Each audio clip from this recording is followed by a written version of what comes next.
Are you Oh, there? yeah, I'm here. I'm ready. All right. Well, we wanted to talk about the festival some more and kind of where we're at, where we're headed, and what our goals and dreams are for the future. But maybe we should start by telling people a little bit about where we've been and what we've done so far. Well, we've this is our 15th year. Started here at Carter Ranch. Whoops, was that the cat? Did the That cat? was You better put those cats in the bedroom. oh man. Okay, get the cats.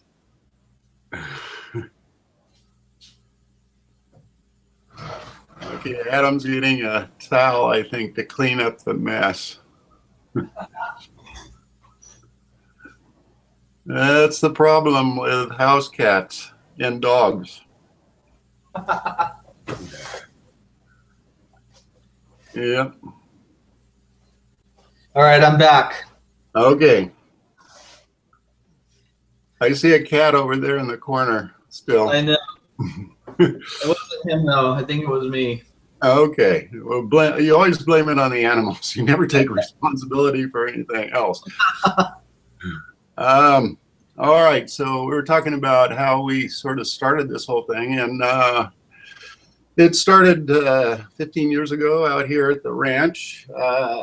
It started off with two of us being introduced by a mutual friend of ours. You were a young high school graduate student and looking for a project, a senior project, I guess. A mutual friend of ours that knew that I had talked about trying to do something music-wise out here at the ranch over the years. I thought it would be a great place to put on that kind of a event. Introduced us, and we got together and started planning to do something. Our first attempt was probably a little bit bigger than we should have attempted. Not that big. It's wasn't huge, but it required permits and a lot of organizing, which we'd never done. And in the process of the permit, getting the permit, meeting requirements, we found there were some challenges with the site being out here in the country. And also along with that came some skepticism from some of my neighbors.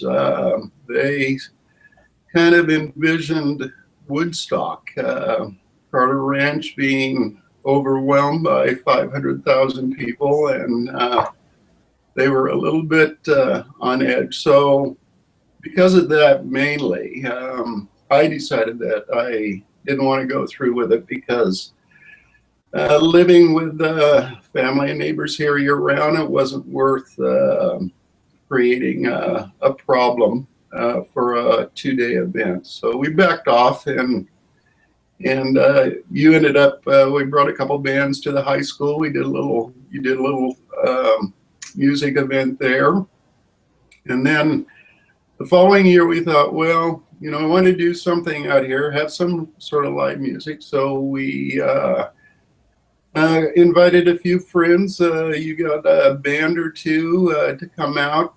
We picked a nice spot out here in the cow pasture at the bottom of a hill under a big old live oak, and hooked up a generator, and we had live music during the day, and it was fantastic. Everybody had a great time. Next year, we did the same thing. A few more people came, a few more musicians, and each year it just kept growing. And it was all word of mouth. And as it grew, we had add some stuff to it. Of course, infrastructure like porta potties, power. We had to look at a more reliable power source other than just a little work generator.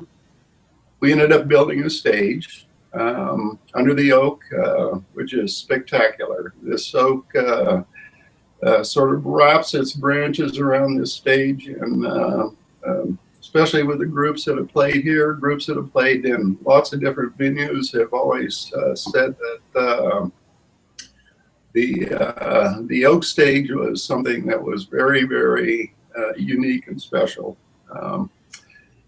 As the time went by, more people came, more bands wanted to play, the name kind of got out, and we ended up adding a second stage to it. We started bringing in vendors, food vendors, so forth, and it became a regular Mariposa event. It was, people look forward to it.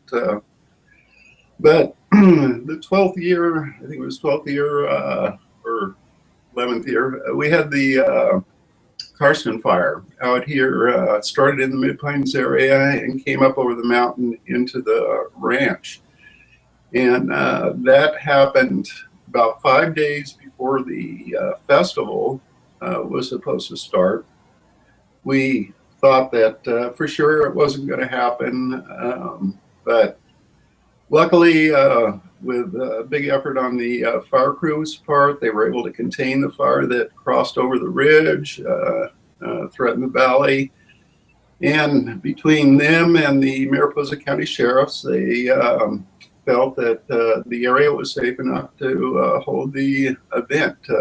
It had been evacuated.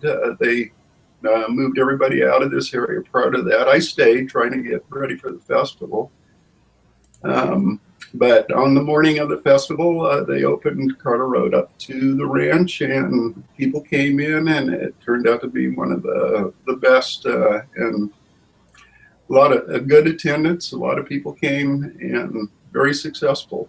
But that sort of made us take another look at the location of the festival and potential for fire, especially with the drought the last few years. Conditions in this area were just too critical to try to do something like that.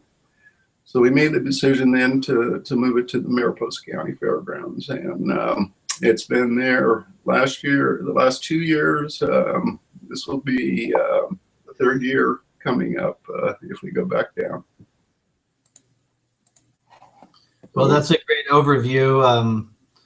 It seems like it's all happened so fast, but in reality, it's been a big part of my life, and I guess I've been alive for a while now. Yeah, well, you're young, Adam. Yeah, so it has been a big part of your life, 15 years. While you were talking, I was thinking about some of the original inspirations that I had for the event, and I think it's all sort of come to fruition now in terms of the concepts. In 1999, in my head, they were pretty, I guess they seemed like pretty far out there concepts. They seemed like stuff that you didn't see every day. And I think now a lot of those things are pretty much every day. And I don't think it's because of, by any means, because of just what we've done, but we've been a part of that in some small way. But, just the amount of festivals that are out there in the world and the amount of music that's in Mariposa County, for instance, alone. I mean, I feel like one of the problems that we intended to solve early on was the fact that there wasn't a lot of music in Mariposa, and there wasn't any real outdoor festivals in Mariposa at that time. And now it seems like there's events happening every weekend. Music on the Green has grown and flourished into a really strong artistic and cultural activity in Mariposa. There's other smaller events or some bigger events. There's even a huge music festival coming to the fairgrounds, and with the electronic music. So in a way, that problem maybe isn't the same as it was 20 years ago, 15 years ago. I guess the other problem that we wanted to try to solve was giving bands a place to play. and giving bands a place that they felt good about, an accommodation or an arrangement they felt good about, and an open beautiful environment that they could come up and perform in, and that bands could sort of also go back to their practice space or go back to their gig schedule and sort of hope that in the next year that's something that they could go play at. So there was a consistency for those bands. And I guess the one thing that I have seen recently, and even though there's so many events happening and there's so many different things going on, that the bands that we've worked with are still very grateful for the opportunity to work with us, and in a lot of ways still feel like what we're doing is relevant and different and unique and provides a different sort of opportunity for them and for festival goers alike.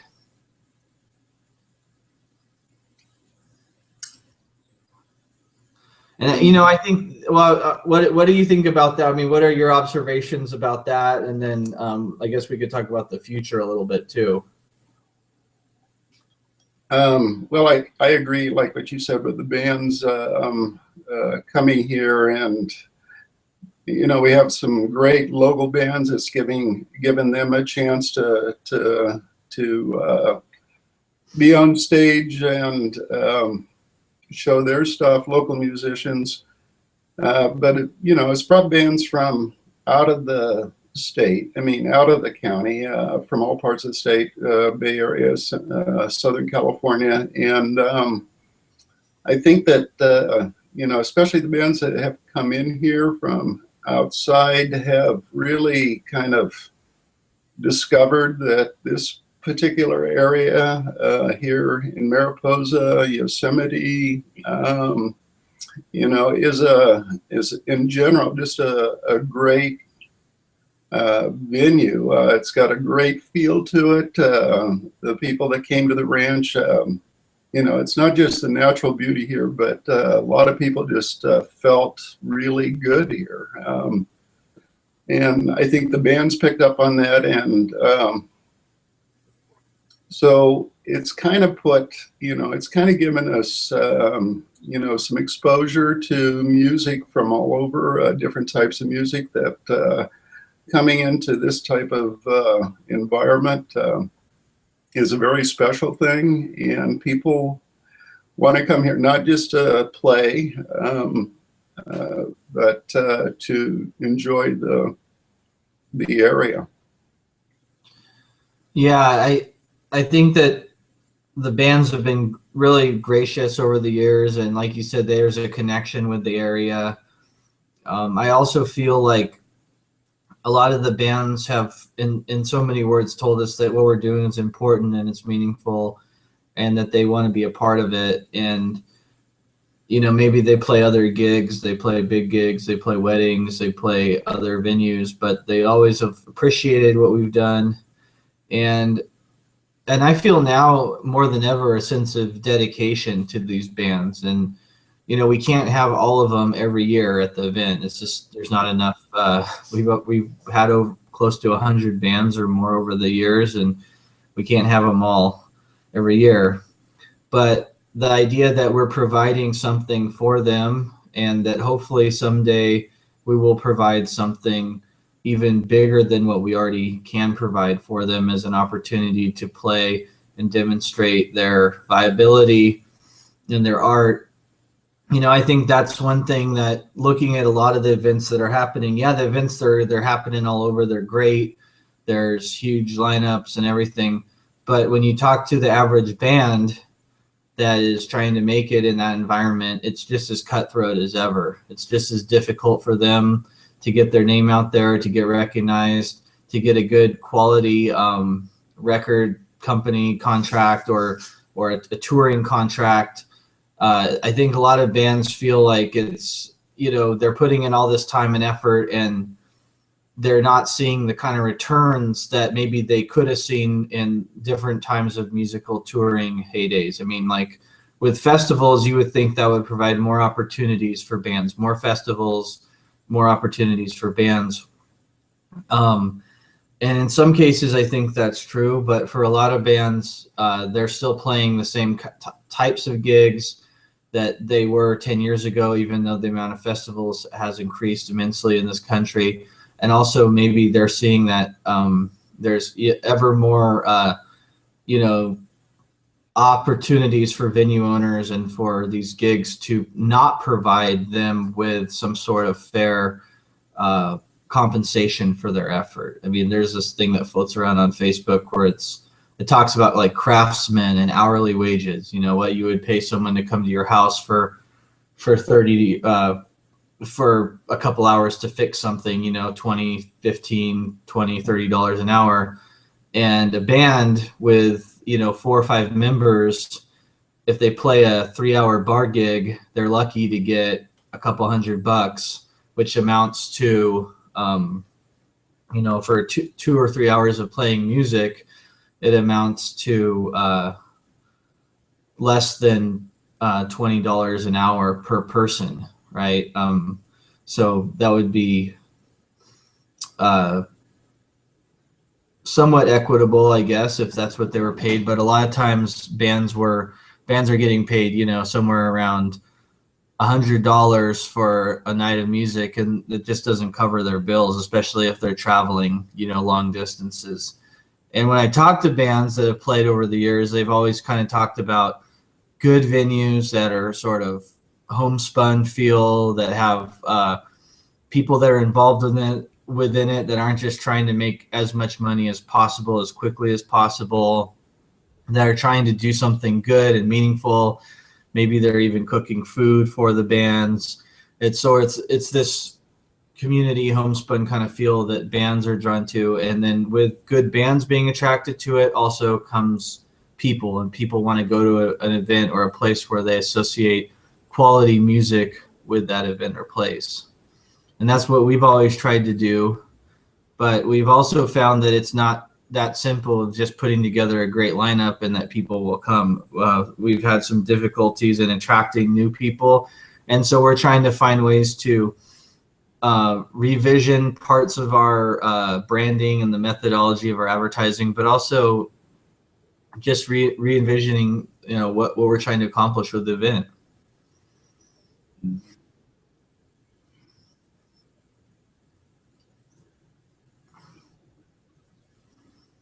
And that's a lot to think about, and that's the kind of thing that we like to sit around and talk about, right, Chuck?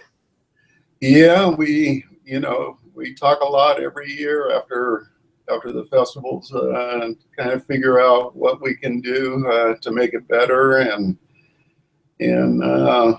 try to determine what our vision for the future is.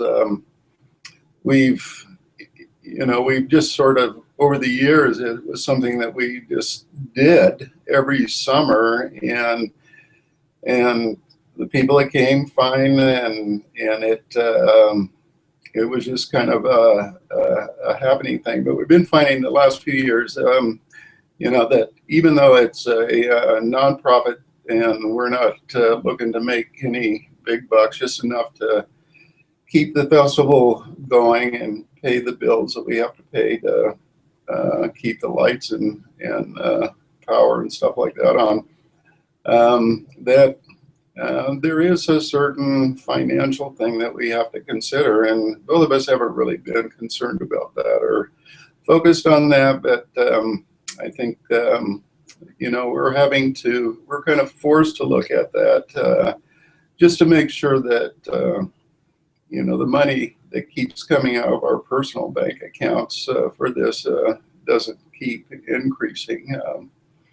We put money into it because that was our passion and so forth. But neither one of us are rich, and we just need to make sure that this, is something that will pay for itself. And so we're having to look a little bit at the business side, and that's good. Like I say, just every year we learn something new from the festival. And the move of the festival here from the ranch, that was, was a big change.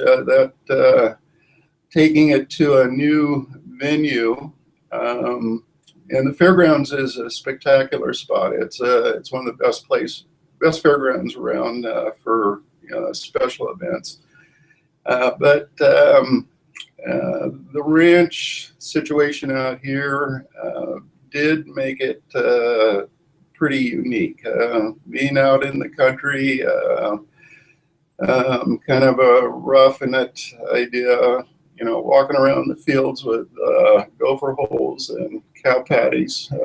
There gave it a certain atmosphere. So, this is something we've been looking at, about the move there. We're not sure, which way to go, if we want to kind of reconsider maybe trying to do some stuff here at the ranch, maybe smaller scale. So we're in a little bit of a crossroads here. The move was it was like starting over. The fairgrounds people, they still love the ranch, and I understand. I do too. We'll see. We're going to talk a lot and figure out what the direction that we should move on this.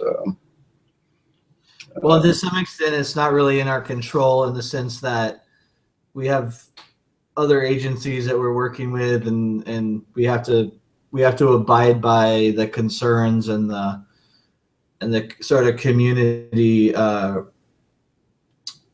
what the consensus of those community agencies is. We can't just decide we're gonna do the last stand to rock and roll on Carter Road and blow. No, in the last couple of years, again, the fire situation everywhere, it was just so critical that the fire, CAL FIRE and so forth, getting a permit would have been probably impossible. And I don't blame them. I mean, I didn't want to have it here because I was, no matter what we did to make the place fire safe, with these kind of conditions, it was just too risky. And so, yeah, the holding of the festival out here at the ranch required a lot of cooperation between a lot of the local, federal, and state departments, CAL FIRE and sheriff and CHP, and it's a very involved process, and it's it's all built around making sure that the environment that you're putting this in is going to be safe. And I'm totally wanting to go that way and willing to exceed it if necessary. And we've been lucky. We've worked with these departments. They have a lot of, I think, a lot of respect for what we've done out here. But it's being your own property, having a huge crowd on it, a big event is it's a stressful situation. There's things that you can't always control that may come up. Yeah, I know that one of the things is sort of that working with nature too. The nature is one of the big players in the. Yes, I mean we've been lucky over those years. We had a lot of, the weather on festival day most of the time was really perfect, great weather. But we had we had the rainy festival, which was, and I guess it's kind of known as the Mud Fest, and that was probably one of the very special festivals out here. It kind of brought everybody together. Kind of what we had been trying to really keep with this festival is everybody getting together and kind of making the whole thing work. And that rain festival, it was like the bands, they stayed, they didn't leave, the guests stayed, everybody got together. We teamed up to make, under those conditions, the best that we could, and it created, it was a very special festival, and people look back on it always remembering that. You know, that first day when the rain started coming, it was pretty terrifying, but it turned out to be a special time. And then the fires, the Carson fire, but yeah, the weather and being outside, no indoor facilities. If things, you know, if it does rain, you're under tarps and canopies. But it was fun. Now looking back, it wasn't that day. Hustling, trying to get hay to cover up the mud holes and firewood to start fires so people could keep warm and dry. Very interesting. Well, and I think in a perfect manifestation of the festival, everyone is working together and the bands are taken care of, and everyone has a really transformative experience with each other and with nature. And that's something that the ranch gave us for so many years. And like you alluded to, the Mud Fest was probably the closest everyone, and the fire year too, we came together. And I think, you know, regardless of what happens in terms of the design of the event, one of our core values is to bring people together and to work with the bands to help them so that we provide an opportunity for them to come play. I mean, I think back to the history, and we're going to do another podcast, a bunch of them on this topic with the bands. But just the history of music and bands playing and touring and being able to go and travel around through rural communities and perform and showcase their art and their craft. That has really been the vital force behind the music in the United States and what it's always been about. And, you know, it's always been our goal to bring that to this area and to let this area be a part of it. But maybe as we move forward into the future, we can continue to not only be a part of it, but help to shape and influence the opportunities that bands have. Because we want to do more than just, you know, cover their cost of their trip up here. We want to help to further independent music in this country and to get young people interested in music and art, and that the power that these sorts of events have in bringing people together and the imaginative qualities of how people start imagining the event themselves, the performers, the artists, and the space, all in the context of nature. It's such an amazing gift that we've been able to do this work for the last 15 years. And here's the 15 more. All right. Right on. All right, Chuck. Well, thanks for being on the first ever Carter Ranch Yosemite Music Festival podcast. Thank you, Adam. It's been a pleasure working together on this for the last 15 years. We've had some ups and downs on it with the event, but just the whole process and working with you has been fantastic. So thank you for having the vision and pushing me to. Well, it's the feelings likewise, and it's mutual, and yeah, we'll be in touch, and everyone stay in tune for bands that are going to be performing in 2016. We're going to have some announcements coming out real soon, so we'll talk to you all later. Okay. All right.